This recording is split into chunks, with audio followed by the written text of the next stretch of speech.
दूसरा अध्याय आग्निध्र चरित्र। श्री शुकदेव जी कहते हैं, पिता प्रिय व्रत के इस प्रकार तपस्या में संलग्न हो जाने पर राजा आग्निध्र उनकी आज्ञा का अनुसरण करते हुए जम्बूद्वीप की प्रजा का धर्मानुसार पुत्र व्रत पालन करते हैं। एक बार वे पितृलोक की कामना से सतपुत्र प्राप्ति के लिए पूजा की सब सामग्री जुटाकर सुर सुंदरियों के क्रीड़ा स्थल मंदराचल की एक घाटी में गए और तपस्या में तत्पर होकर एकाग्रचित से प्रजापतियों के पति श्री ब्रह्मा जी की आराधना करने लगे।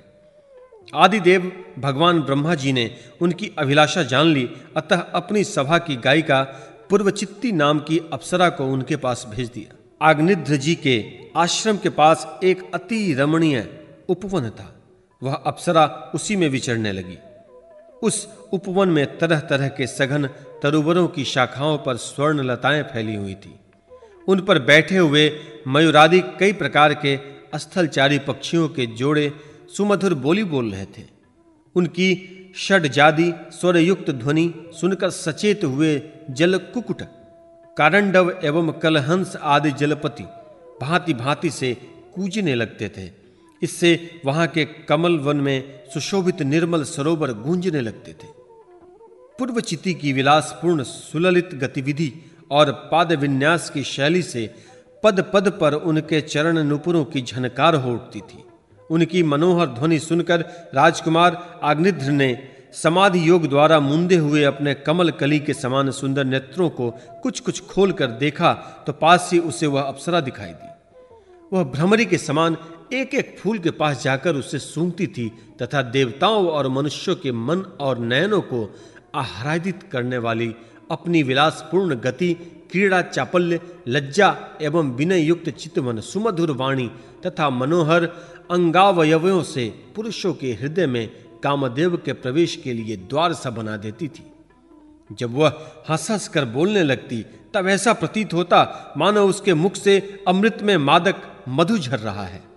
उसके निश्वास के गंध से मद्दांध होकर भौरे उसके मुख कमलों को घेर लेते।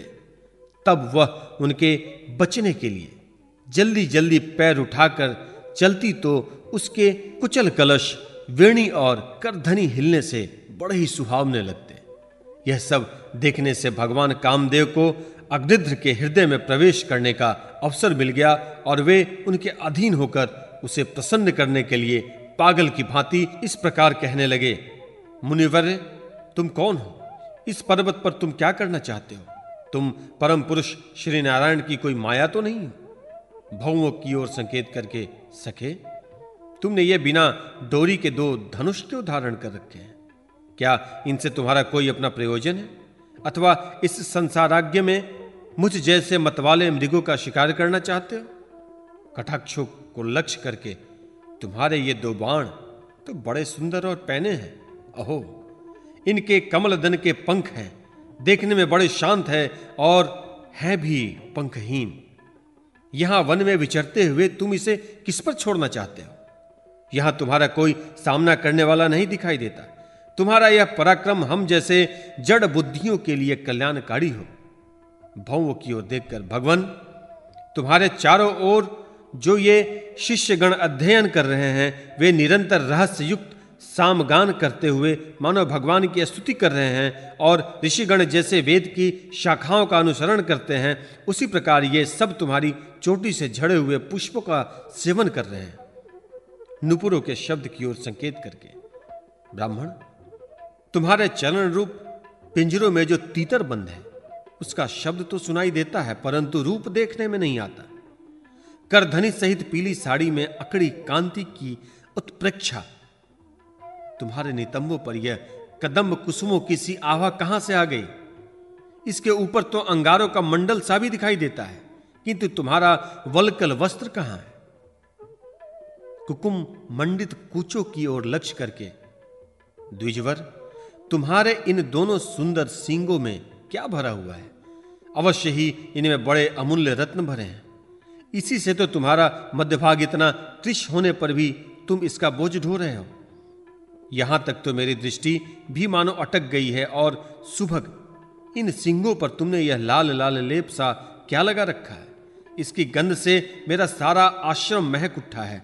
मित्रवर, मुझे तो तुम अपना देश दिखा दो, जहां के निवासी अपने वक्ष स्थल पर ऐसे अद्भुत अवयव धारण करते हैं जिन्होंने हमारे जैसे प्राणियों के चित्त को क्षुब्ध कर दिया है, तथा मुख में विचित्र हाव भाव, सरस भाषण और अधरामृत जैसे अनूठी वस्तुएं रखते हैं। प्रियवर, तुम्हारा भोजन क्या है, जिसके खाने से तुम्हारे मुख से हवन सामग्री की सी सुगंध फैल रही है? मालूम होता है तुम कोई विष्णु भगवान की कला ही हो, इसलिए तुम्हारे कानों में कभी पलक न मारने वाले मकरे के आकार के 2 कुंडल हैं। तुम्हारा मुख एक सुंदर सरोवर के समान है, उसमें तुम्हारे चंचल नेत्र भय से कांपती हुई 2 मछलियों के समान है। दंत पंक्ति हंसों के समान है, घुंघराली अलकावली भौरे के समान शोभायमान है। तुम जब अपने कर कमलों से थपकी मारकर इस गेंद को उछालते हो, तब यह दिशा विदिशाओं में जाती हुई मेरे नेत्र को चंचल कर देती है तथा मेरे मन में भी खलबली पैदा कर देती है। तुम्हारा बांका जटाजूट खुल गया है, तुम इसे संभालते नहीं। अरे यह धूर्त वायु कैसा दुष्ट है जो बार बार मुझे नीवी वस्त्र को उड़ा देता है। तपोधन, तपस्वी के तप को भ्रष्ट करने वाला यह अनूप रूप तुमने किस तप के प्रभाव से पाया? मित्र, आओ कुछ दिन मेरे साथ रहकर तपस्या करो, अथवा कहीं विश्व विस्तार की इच्छा से ब्रह्मा जी ने ही तो मुझ पर कृपा नहीं की है। सचमुच तुम ब्रह्मा जी की ही प्यारी देन। अब मैं तुम्हें नहीं छोड़ सकता। तुम में तो मेरे मन और नयन ऐसे उलझ गए हैं कि अन्यत्र जाना ही नहीं चाहते। सुंदर सिंगों वाली, तुम्हारा जहां मन हो मुझे वहीं ले चलो। मैं तो तुम्हारा अनुचर हूं और तुम्हारी ये मंगलमयी सखियां भी हमारे ही साथ रहें। श्री सुखदेव जी कहते हैं, राजन, अग्निध्र देवताओं के समान बुद्धिमान और स्त्रियों को प्रसन्न करने में बड़े कुशल थे। उन्होंने इसी प्रकार की रचिता तुरमयी मीठी मीठी बातों से उस अप्सरा को प्रसन्न कर लिया। वीर समाज में अग्रगण्य अग्निधर की बुद्धिशील रूप अवस्था, लक्ष्मी और उदारता से आकर्षित होकर वह उन जम्बूद्वीपाधिपति के साथ कई हजार वर्षों तक पृथ्वी और स्वर्ग के भोग भोगती रही। तदंतर नृपवर अग्निध्र ने उसके गर्भ से नाभि, किमपुरुष, हरिवर्ष, इलावृत, रम्यक, हिरण्य, कुरु, भद्राक्ष और केतुमाल नाम के 9 पुत्र उत्पन्न किए।